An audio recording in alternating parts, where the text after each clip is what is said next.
Assalamualaikum warahmatullahi wabarakatuh. Selamat malam.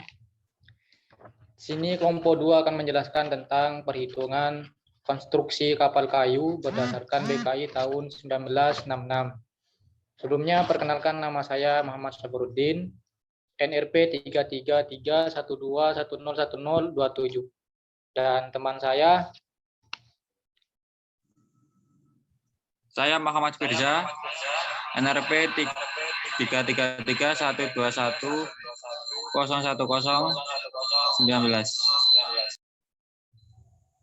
Saya Fulgori, NRP 33312101020. Saya Rian Bianto, NRP 33312101034.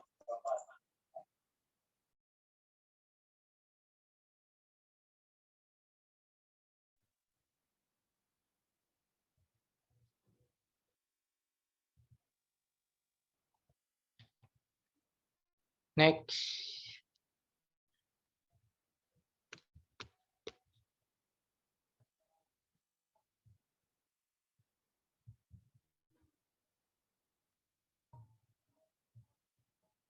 Halaman kedua, Bir.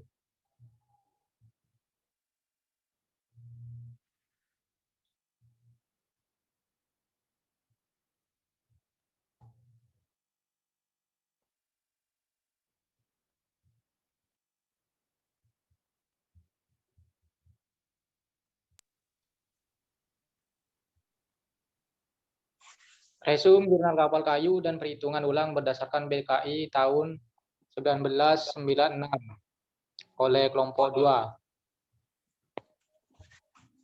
Next.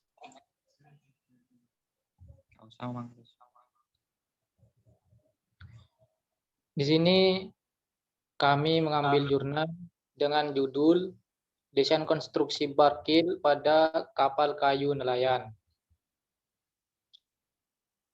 Berikut adalah abstraknya. Kayu dapat dikatakan sebagai material komposit yang cukup baik.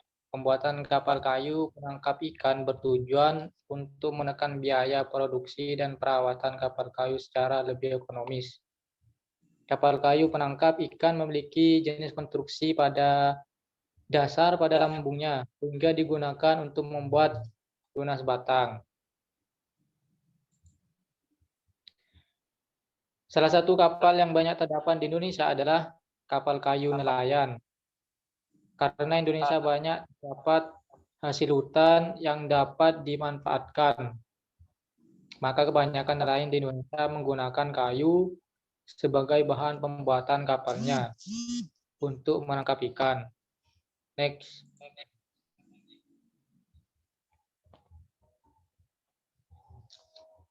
Kapal nelayan merupakan kapal yang memiliki fungsi menangkap ikan dari daerah base point menuju ke daerah penangkapan atau fishing ground.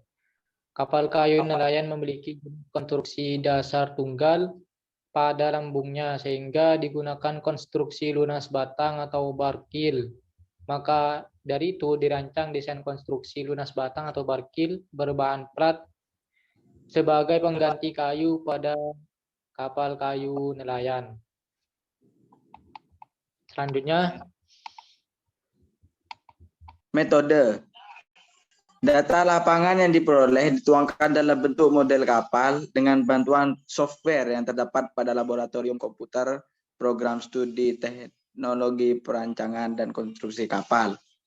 Kemudian dilakukan simulasi perhitungan tegangan yang terjadi dengan beban yang diasumsikan, yaitu beban dari konstruksi kulit kapal dengan insulasi, kulit kapal dengan pelapisan kayu satu layer kembali. Metode yang digunakan adalah metode elemen hingga finite element method atau finite element method. Hasil dan pembahasan. Kapal nelayan merupakan kapal yang didesain untuk menuju ke fishing ground, sehingga kecepatan dan bentuk lambung sangat dipertimbangkan. Kapal kayu nelayan memiliki konstruksi dasar tunggal, sehingga dalam pemilihan konstruksi lunasnya dapat dipilih menggunakan batang lunas atau barkil, di mana H adalah ukuran tinggi plat, L adalah panjang kapal antara linggi buritan dan linggi haluan, sedangkan T adalah ukuran tebal plat. Sehingga didapatkan rekap berat total konstruksi dan kulit kapal kayu nelayan. Kesimpulan. Selanjutnya, kesimpulan. Berdasarkan hasil analisa desain konstruksi barkil pada kapal kayu nelayan menggunakan program berbasis metode elemen, hingga maka dapat ditarik kesimpulan tegangan maksimum yang terjadi pada desain konstruksi barkil kapal kayu nelayan mendapati kondisi 1. Kondisi dari kapal dengan beban konstruksi dan kulit. Iya. PPT dikirim. Sudah dikirim sing tak ini. Loh, iya bener ya podo ya. Sing dok iki lho, Dok. Zoom. Ngono ya. Ming wis tak aman Pak di mana. Kesimpulan. Karakteristik maksimum stres terbesar terjadi pada konstruksi barkil pada beban konstruksi dan kulit 2 lapis kayu, yaitu sebesar 52,85 N per mm kuadrat, di mana daerah paling besar terjadi pada area buritan kapal pada node 629 yang terletak hampir mendekati pada ujung lunas buritan kapal. Tegangan ini masih dalam kondisi aman karena setelah dibandingkan dengan tegangan izin rules BKI menghasilkan nilai safety faktor sebesar 7,57.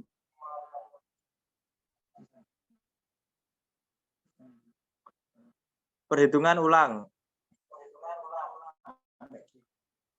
Yang pertama, angka petunjuk. Perhitungan ukuran bagian konstruksi kapal kayu pada BKI kapal kayu 1996 dengan data ukuran kapal yang telah didapatkan dari lapangan adalah sebagai berikut. Nama kapal, Barokah Abadi, LOA 12,6 meter, LPP 10 meter, H atau tinggi 2,6 meter, B 1,2 meter, T 0,45 meter.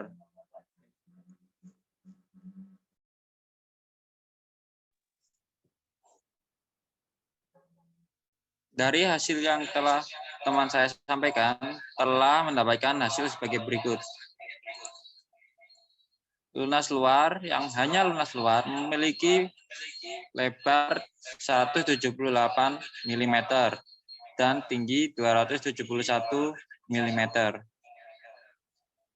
Lunas luar memiliki lebar 144 mm dan tinggi 182 mm. Lunas dalam memiliki lebar 148 mm dan tinggi 144 mm. Tinggi haluan memiliki lebar 149 mm dan tinggi 222 mm. Linggi buritan memiliki lebar 149 mm dan tinggi 233 mm. Gading memiliki jarak 315 mm, tebal 69 mm, dan tinggi 107 mm. Kulit sisi dan alas memiliki tinggi 34 mm. Lajur sisi atas dan lunas memiliki tinggi tebal 39 mm dan lebar 400 mm. Kurang yang hanya lunas luar memiliki tinggi 200 mm, sedangkan orang lunas dalam dan luar memiliki tinggi 170 mm.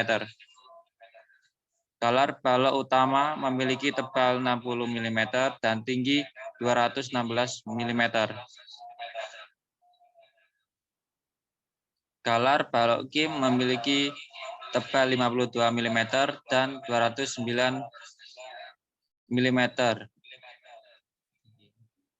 Tutup sisi geladak memiliki tebal 43 mm dan lebar 218 mm. Pagarnya memiliki tebal 29 mm. Balok geladak memiliki jarak 510 mm, tebal 43 mm, lebar 146 mm, dan tinggi 83 mm. Penegar sekat biasa memiliki jarak 500 mm, 41 mm tebal dan lebar 60 mm, tinggi 90 mm.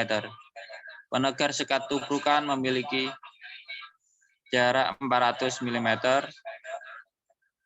tebal 41 mm, lebar 60 mm, dan tinggi 90 mm.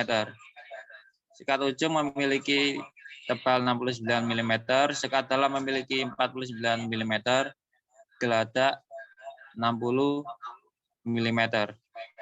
Dinding selubung memiliki tebal 45 mm, dan terakhir pembujur sisi fondasi mesin memiliki lebar 209 mm dan tinggi 172 mm. Berikut gambarnya.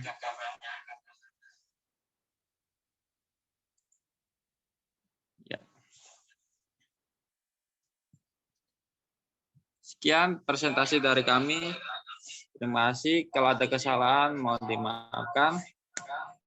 Wassalamualaikum warahmatullahi wabarakatuh. Waalaikumsalam warahmatullahi wabarakatuh. Oke, Habib Fatah. Apa kok nanti? Apa Habib Fatah? Lian kontol.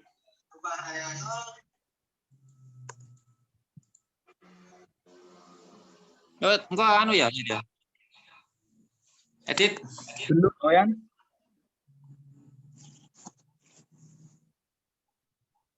Apa aku yang edit sih? Mau nacang ya, Neko di idin, mau nacang aja. Macam-macam bahasa.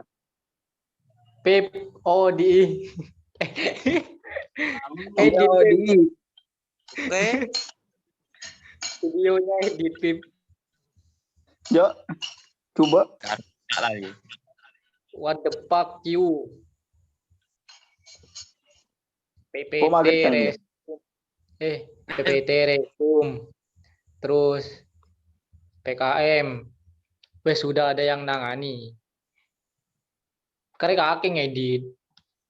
Editan Rian tak laku apa Rian, patek Rian jetuk. Gila. Gila wes.